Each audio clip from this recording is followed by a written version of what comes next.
everybody, Dodgy Gamer here. Welcome back. So I'm here at this kind of course thing. I got my contract renewal talks coming up, and I've been trying to get the board at Minneapolis. Been trying to get old Dan Hodeman to send me on a coaching course, and he said, "I don't need to send you on a coaching course. We can organise one here." But I think, as you can see, it's a bit of an internal advertisement. I mean, things are going well.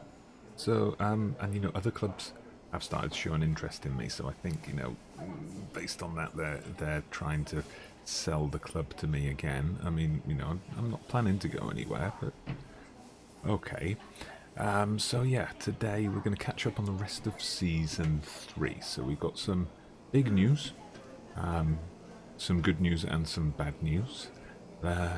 We still got a chance to get promoted, to get a third promotion in a row. We've still got the chance to win some silverware. We've still got to face the Maryland Bobcats.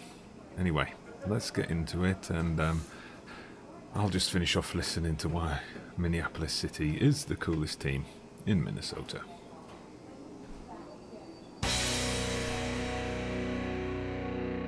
Alright, so first we're going to wind the clock back a bit to December. This part of the season, this occurred just a couple of weeks removed from the last episode, where we had that narrow defeat to Maryland Bobcats in the first round of the US Open Cup. So as you can see over there in the league table, we are 4th, but in a pretty tight race. There's just 3 points covering the top 4. Maryland Bobcats are top. We got Boston, and we got Columbus Academy, Conneticut not far behind us as well. But it's not so much the results that I want to bring you up to speed on. The reason I'm bringing you back at this point is because we got this job offer.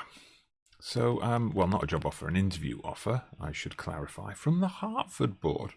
I haven't had many approaches from other clubs so far in this career, and I just thought, Hartford Athletic, wonder where they are. They're not one of the MLS teams, so, thinking they'll probably be maybe the division above, something like that. And then I looked. They are in the United States Premier League, so they're obviously a team that got promoted up once this began. I mean, they're not doing too well. They're struggling this season, down in last place. But how about that? How about that? A team from the top flight has offered little old me a job. But, of course, I'm staying put. Oh, but I tell you who's not staying put. I've just fast forwarded a couple of weeks. I was planning to skip well ahead and come back to update you just on league form, but oh dearie me, look at this. Bye Beyene came through in our first youth intake. Stupendous last season. Great so far this season. And he's walked away from the club. He was on a youth contract at first, then he was on an amateur contract, and I kept trying to sign him to a paid, part-time deal, but he wasn't having any of it. And he's stumped us. He's stumped us for Stumptown Athletic. So when we look at Stumptown Athletic, they're in United States League 2, which in this FM Digi database, that's Tier 4, just like League 2 is in England.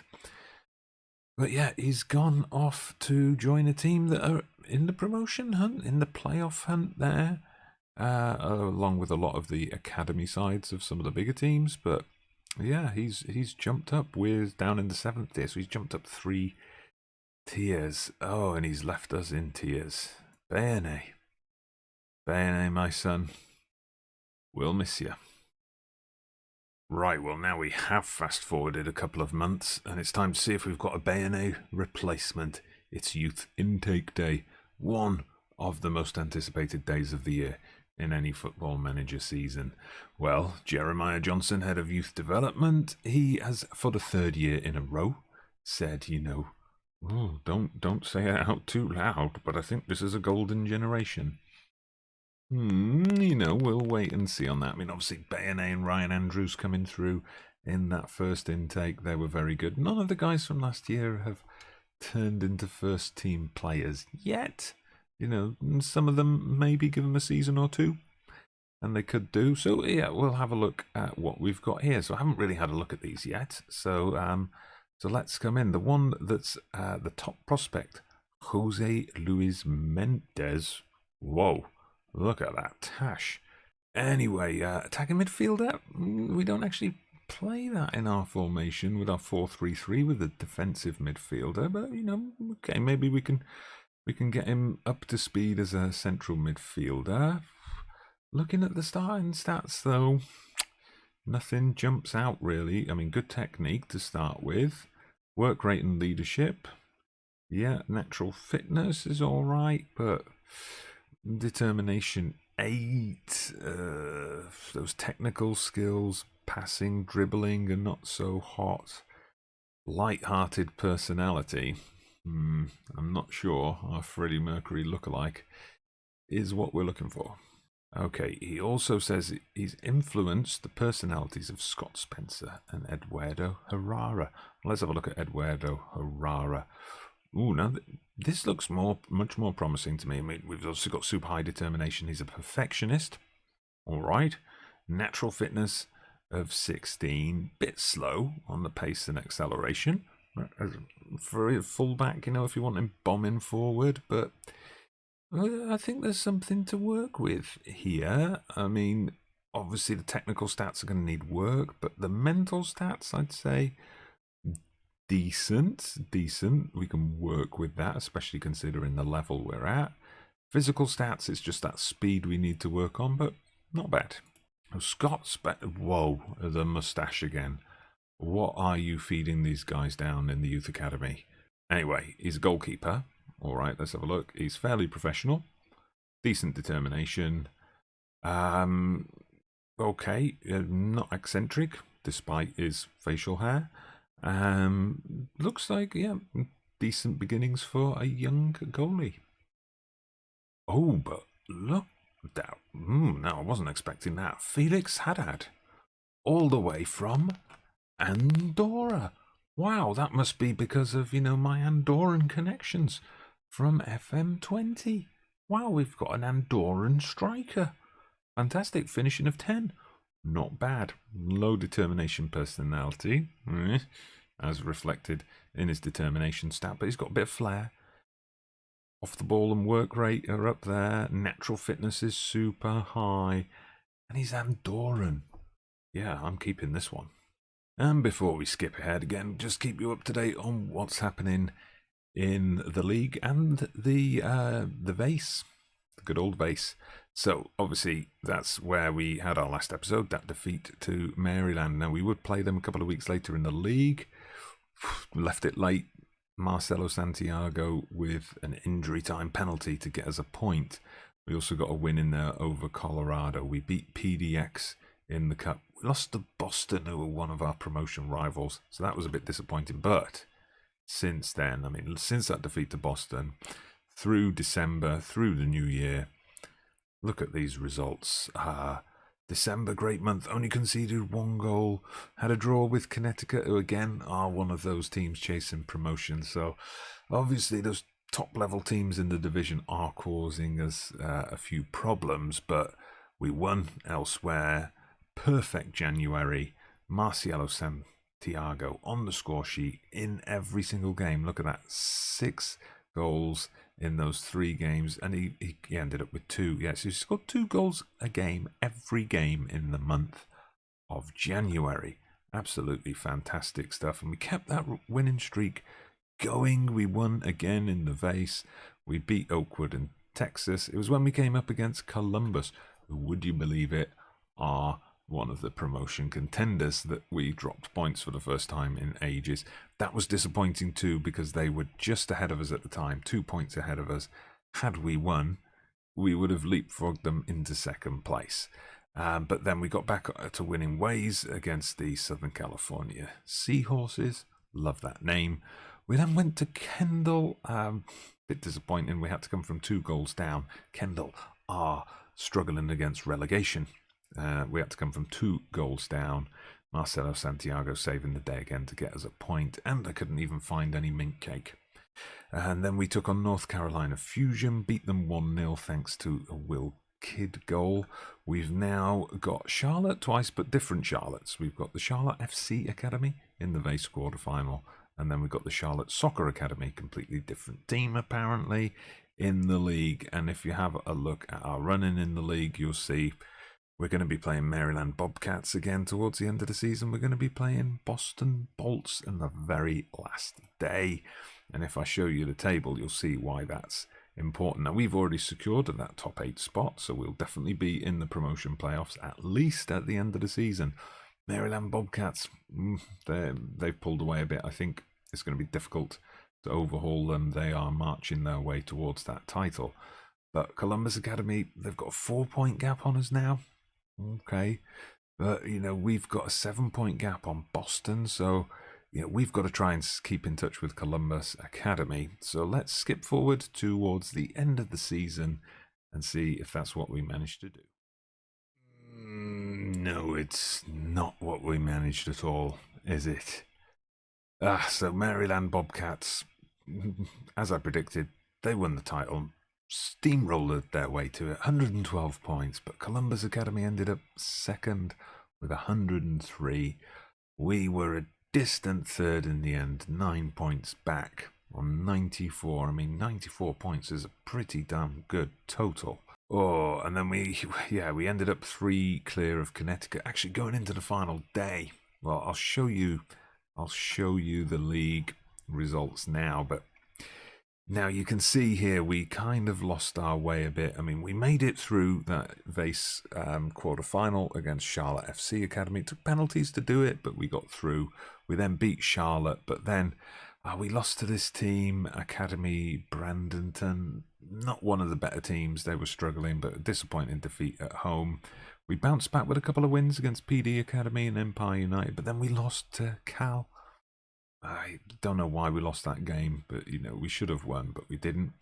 We then beat Columbus, but not in the league. It was in the Vase semi-final, but we were a much better team on the day. That gave us a bit of hope, but then wasted chance against Colorado Rush. We were 2 up, and we ended up drawing 2-2. Then we had what I'd identified earlier in the season as a crucial game against Maryland Bobcats. It turned out to be crucial, but for them rather than us, because this was the day, sickeningly, this was the day they secured the title with a victory over us. So I was hoping that we'd go there. They're already promoted. They'll be taking it easy, but no, that was a day they knew 3 points would get them the title, and they didn't give us a sniff. We then did win the following week against Real Colorado, but Columbus won also, and I think they had a game in hand or something, and then that was it. Then against Boston, we ended up in a situation where we had to win because they were just a point behind us. So if they'd beaten us, they would have leapfrogged us. And the setup, if I show you the table again, the setup for the playoffs is a bit like the conference national and north-south playoffs in England. So the 3rd and 4th team go into the semi-final round, 5th through 8th play an extra game to determine the semi-final opponents. So it was important to hold on to that. If we'd have lost, we probably would have slipped behind both Boston and Conneticut. So all right, so this is the situation we're in now. Promotion is still on. Obviously, we're in the playoffs. We are waiting to find out who we're going to play. So I think the matches are Boston, New Jersey, and El Paso Cal. And we're probably going to play the winners of the El Paso Cal match. So we're waiting to find out who we play in that semi-final. You might have also noticed, because we did beat Columbus and get through to the FA Vase final, we're going to have another game against Maryland Bobcats. So now we're going to go and see what happens in the playoffs, who we get in the semi-finals. Hopefully, I'll be coming back to bring you a playoff final and an FA Vase final. Might just be coming back for an FA Vase final if something goes wrong. But you'll find out in 1, 2, 3. All right, we made it. We are in the playoff final. It's us against Conneticut. So the playoffs were pointless because it just ended up being third versus fourth anyway.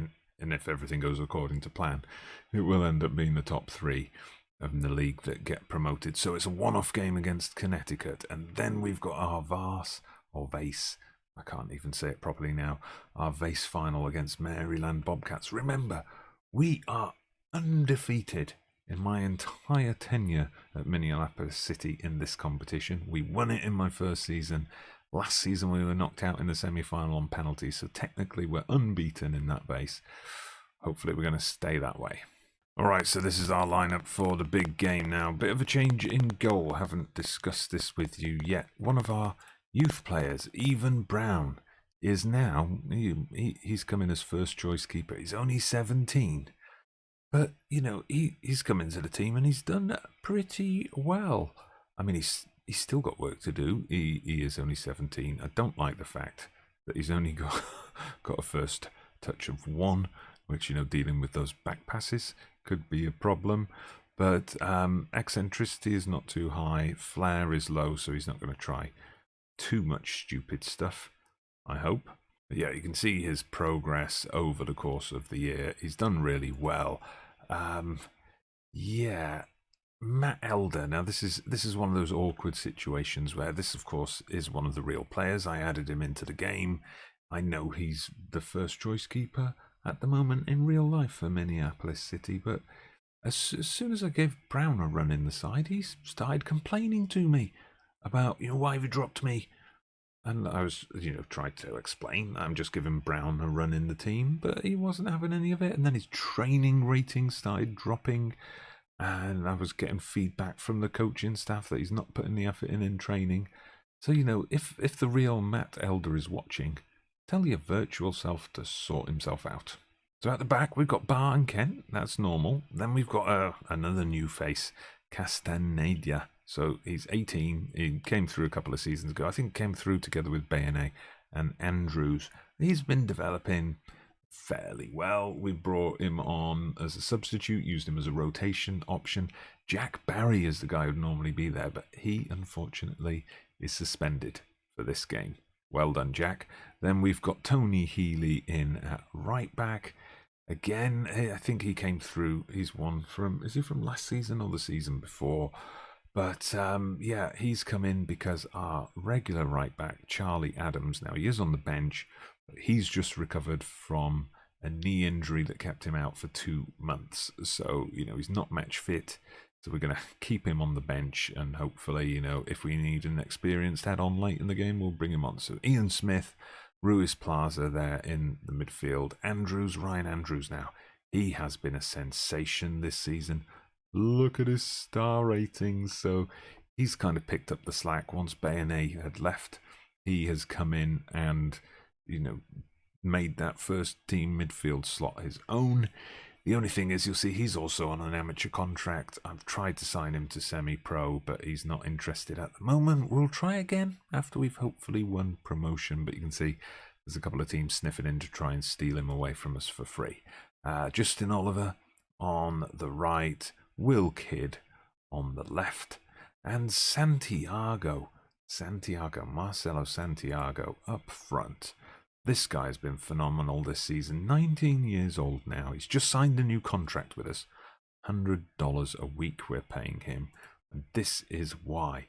Look at that this season. In the league, 45 goals in 43 appearances, 41 starts, 12 penalties scored out of 12. He scored 13 goals in 12 games in all cup competitions as well. So the boy is on fire. Alright, so we're getting the big match treatment with the graphics before the game. We've won 3 in a row now, including that. I didn't show you the semi-final match, actually, did I? We played El Paso in the semi-final, beat them 4-0. So there you go. Pretty easy pickings. But Conneticut, we've played 3 times in the past. Twice in the league this season, we've had a 0-0 draw and a 1-1 draw with them in the league. The previous time we played them was 2 years ago in the FA Vase final, the year that we won it. We beat them 1-0. So you have actually well, both the matches I'm showing you today you've seen on camera before, because obviously that Conneticut game was featured in the end of season 1 episode, and the Maryland Bobcats in the most recent episode. We're playing them both again today.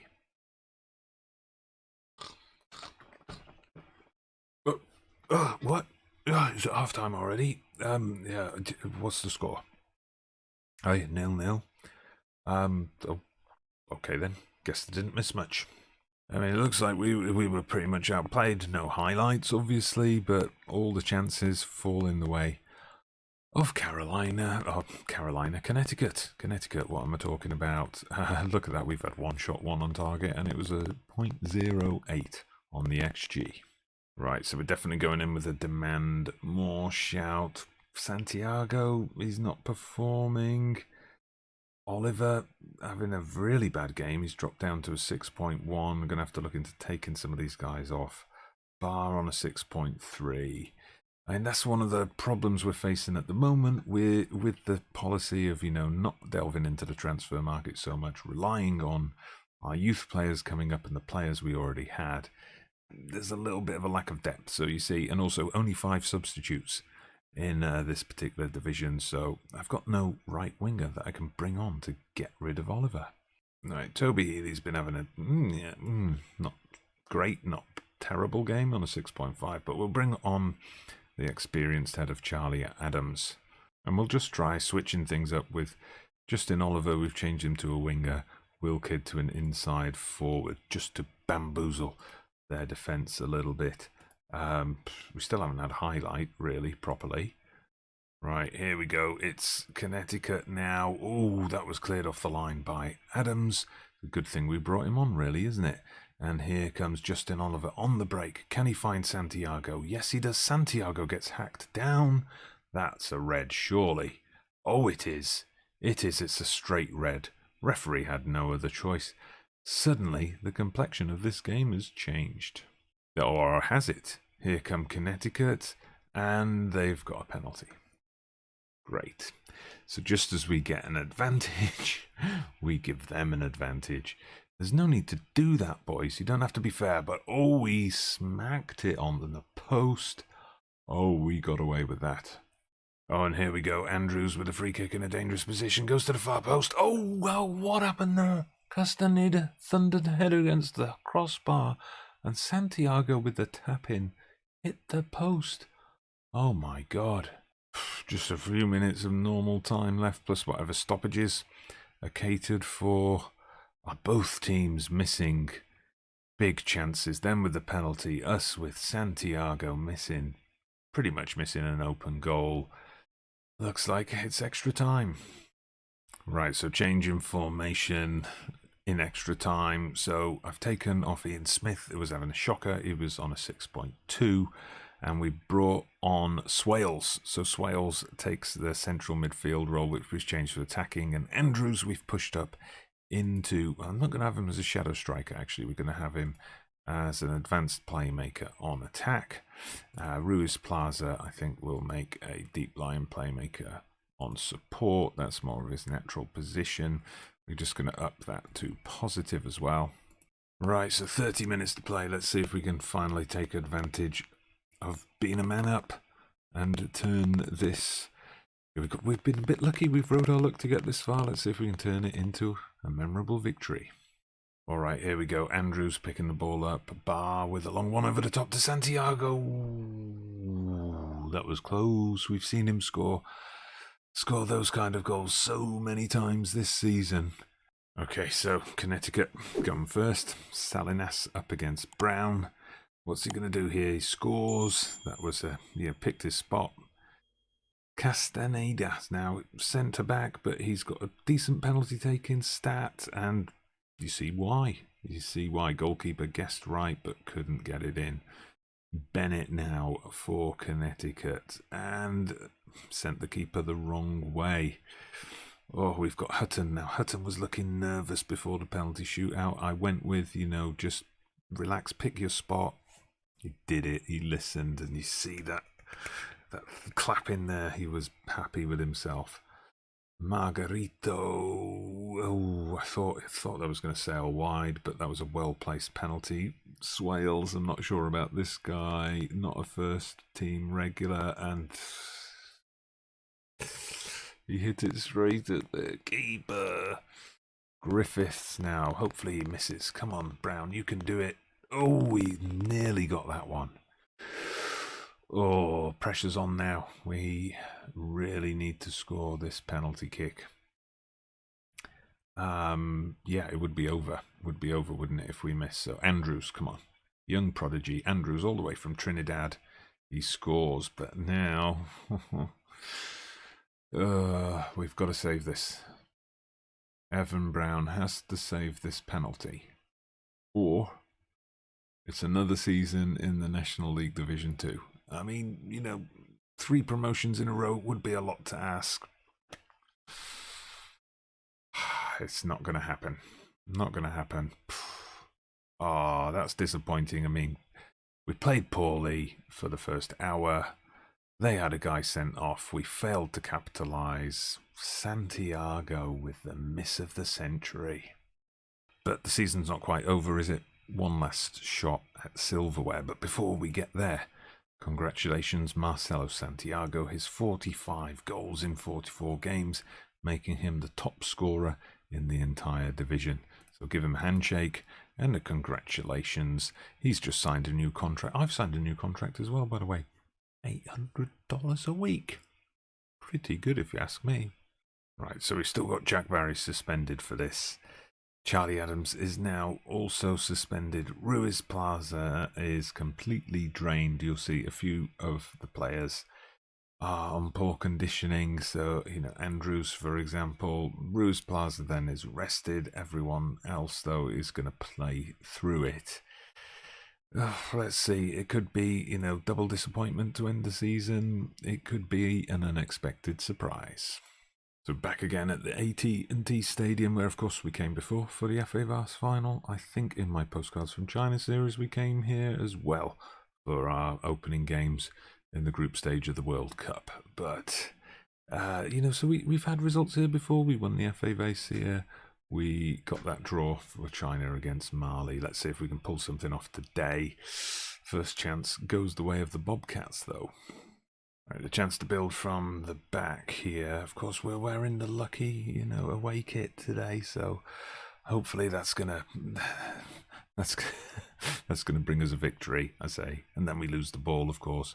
And now it's all about the Maryland Bobcats. Too much space on that flank there. They get the cross in. Oh, Sintu just squeezes one in. How did that go in? Ugh. That disappointing goal to concede that one. So look at this. The cross comes in to the far post. He just gets up for the header. Maybe the keeper should have saved that one. No further action. I mean, you look at the XG story. We've been the better team. It's just, you know, Maryland have got the goal, and that's the stat that matters. Well, so far, no one's having a great game. Andrews, we can see his conditioning has really dropped low.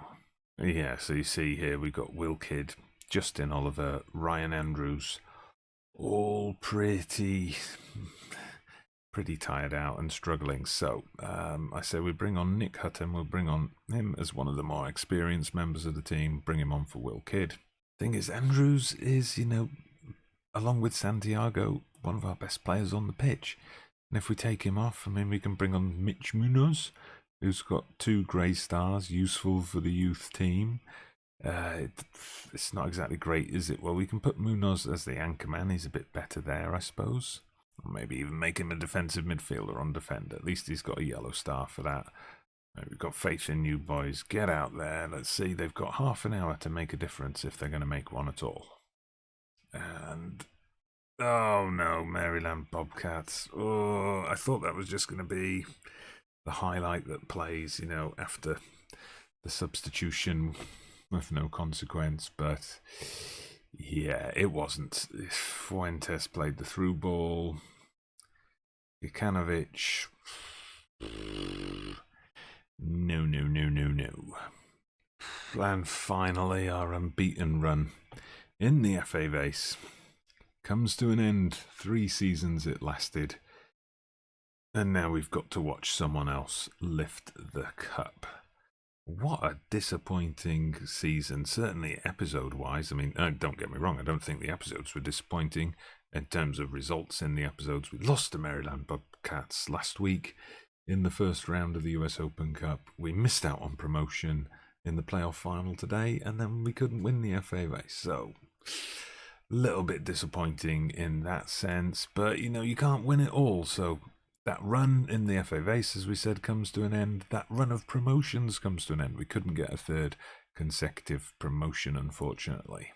But, you know, all in all, we still have to say it was a decent season. I mean, if we have a look at the competitions, reach the playoffs was the minimum expectation of the board, and that's exactly what we did. We made it to the playoff final. Reached the first round of the US Open Cup.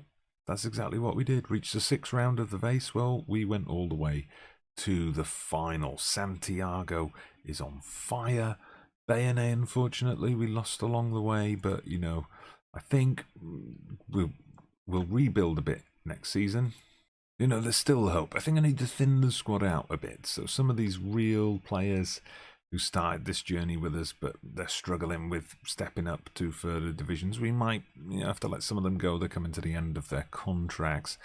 And then we'll have a look what we've got in the development squads. We've got some players who are worthy of consideration. Probably I'll put these guys full-time members of the senior squad next year. And yeah, we'll try and sort the finances out a bit. So next season, we'll be one of the favourites for promotion. Do let me know down in the comments what you think, what you expect from us. And thank you, as ever, for watching. Please make sure you hit that like button. Subscribe to the channel if you haven't done so already. Get the bell on so you don't miss any episodes of our City to the Moon adventure. I'm Dodgy Gamer, and I'll see you again soon.